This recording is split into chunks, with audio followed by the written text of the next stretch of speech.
Welcome on into the final edition of Around the Horn, where we are going to wrap up the Gatemen season today. I'm your host, Megan O'Brien, joined alongside broadcaster Mike Monaco. And Mike, the season for the Gatemen didn't really go quite as expected this year.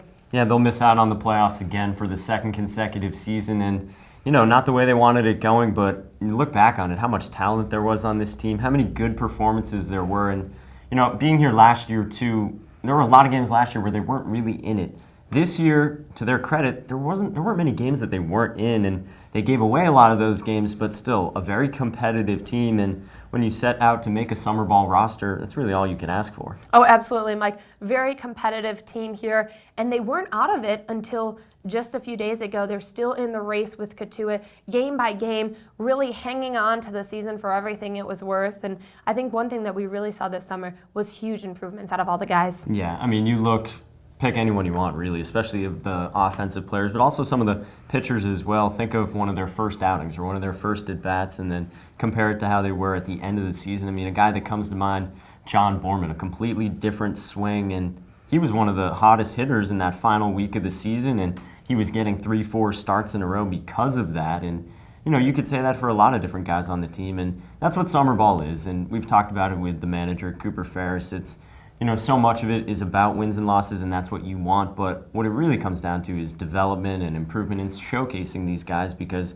they're just trying to make it to the next level. Oh, absolutely, Mike. And a lot of the talents were showcased. There was 4 Gatemen in the All-Star game, 1 in the Home Run Derby. That was Kyrie Washington. So those guys really got to showcase their talents on an even higher level as all the scouts were joined over at Bourne to see the game. Yeah, that was a fun game. And, Wareham had a couple of starters. Kyle Cody got the ball to start on the mound for the West Division. He was terrific. Chris Chenea hit a home run. He was the starting catcher. And Kramer Robertson started at second base as well after being a late addition to the roster. So, there were a lot of bright spots on this team, even though the record wouldn't indicate that. Oh, absolutely, Mike. And you talked about Kyle Cody, an interesting story with him. His family rented an RV and stayed with him all summer, and it was just a pleasure getting to know the Cody family. Yeah, and you can say that about so many of the people on the team. And, their parents come in and out, and it's great for their parents to be able to see them playing at, the highest level for college summer baseball. And God bless the parents who made it down there to watch some of the games, and the Codys are the best example of that. They were here all summer. They had that beautiful RV, rode it all around the Cape, and every time Kyle was pitching, every time the Gatemen were playing, even if he wasn't pitching, they were there. Oh, absolutely. And we're going to take a quick break, but when we come back, we'll be here to give you your Gatemen awards for the season. Welcome back to Around the Horn. Megan O'Brien joined by Mike Monaco, and we're here to wrap up the Gatemen season. We're going to do some awards, Mike, so let's get it started. Best play of the season.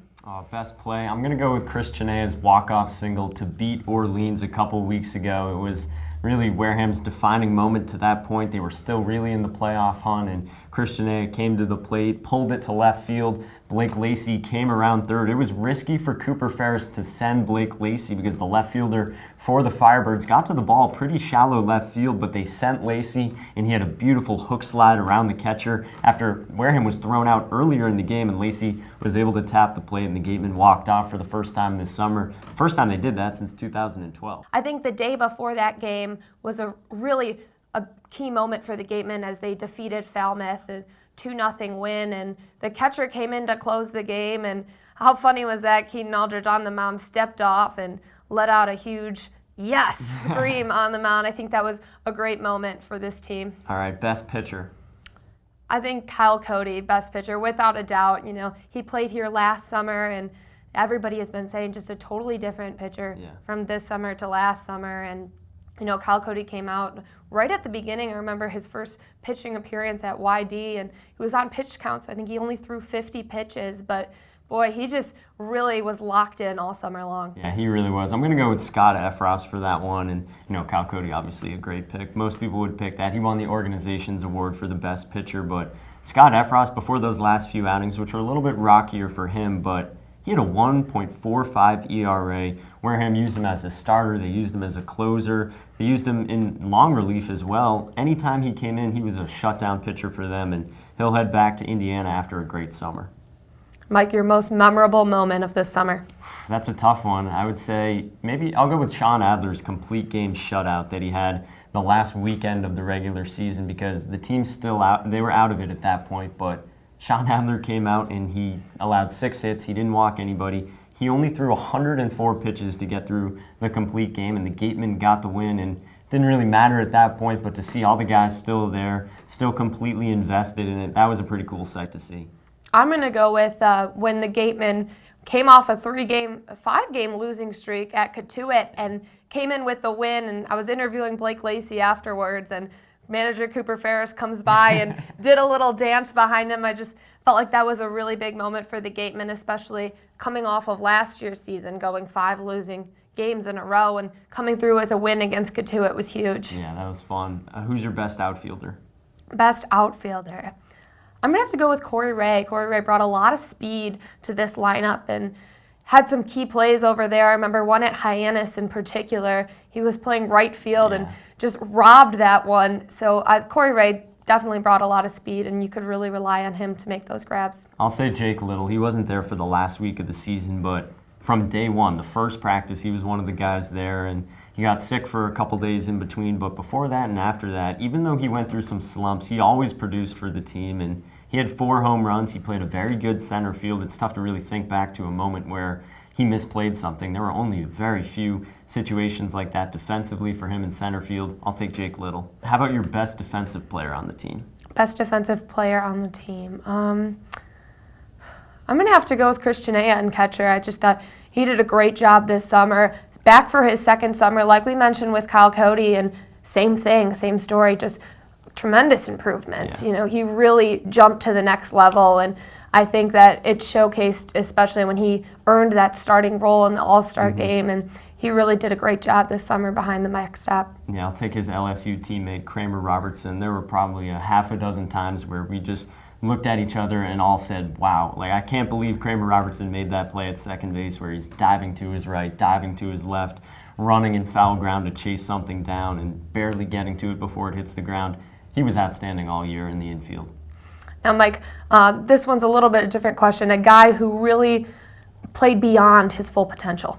I would say probably Blake Lacey, and that's not to knock Blake Lacey and how he played at the beginning of the season or in his career at USC, because he's USC's starting shortstop. I mean, that's a terrific player, but he came in and he went through a long stretch around the middle of the summer where he didn't have a hit for 21 days. He was 0 for 27 at one point, but he turned it around and had 3 3-hit games in the last week plus of the season. He was a reliable bat. Cooper Ferris always batted him second in the order down the stretch because he could handle the bat, he could drop down a bunt, he could hit and run, he could do so many different things, and he got very sure-handed in the field as well. He really kept his throws down, whereas earlier in the season, some were sailing on him. So I'd say he really outperformed, at least the way he was playing at the beginning of the year. Oh, I have to agree with you. And for Blake Lacey, a guy, there was 3 shortstops on this team at the beginning. Earl Robinson from Ole Miss, that's a hard guy to compete with, played in the College World Series. And then also Justin Brock was here, and Blake Lacey really just got to work, kept his head down, and even when he went through those hard times when he was 0 for 27, his at-bats just kept grinding out there, and it did turn around for him. Yeah, we said memorable moments, but Megan, what's your lasting memory of this summer? Lasting memory, I think just all together, the guys, great group of people to work with day in and day out, always helping us out, Mike, and just a pleasure to be around, and the organization as a whole. I can't pinpoint one exact memory, but I think the summer all together, just a great group of people to work with. Yeah, I'll second that notion as well. I'm outside Riverside Cafe in downtown Wareham, the headquarters for all Gatemen eating breakfast, but one Gateman in particular has made a very special relationship with Danielle, the owner, and in fact comes here every day. We sat down with Nick Halamandaris to take a bite into breakfast. Blair Beck and I were buying Q-tips at Rite Aid, and we asked the lady behind the counter where the best places to eat are for breakfast. She recommended Riverside. Because the ladies are the best. Julie, Rose, Danielle, Sue, Grace, they're the best. Best service. I would recommend Riverside for centuries to come.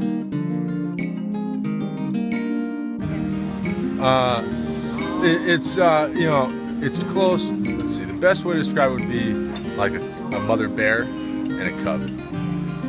That's probably the closest, most accurate way to describe it. Just testing my body and mind, seeing how much food I can eat every day, day in and day out. They call me the Godfather, but I renounced the title just because I didn't think I deserved it. But you can call me what you want. But yeah, I'll take the credit. And if you come back next year, will you be back in Riverside Cafe? Yes. Hopefully I have